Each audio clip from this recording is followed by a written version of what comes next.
এল ক্লাসিকোতে বার্সার কাছে এক হালি গোল হজমের পর গাভি যখন ভিনিসিয়াস জুনিয়রকে মনে করিয়ে দেন ম্যাচের ফলাফল, তখন ভিনি গাভিকে বলেন, আগামী সোমবার আমি ব্যালন ডিওর জেতার জন্য যাব।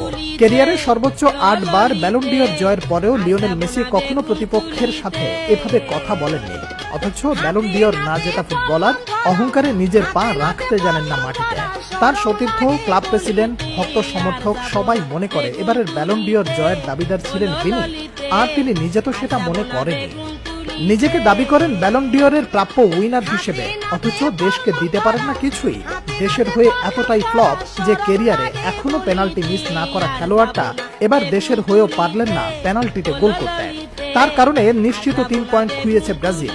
অথচ জিতলে আসন্ন বিশ্বকাপের টিকিট কাটার সুযোগ কতটা এগিয়ে যেত তাদের। 2019 সালে জাতীয় দলে অভিষেক, অথচ এখনো নিজেকে নিয়মিত স্কোরার হিসেবে আত্মপ্রকাশ করতে পারেন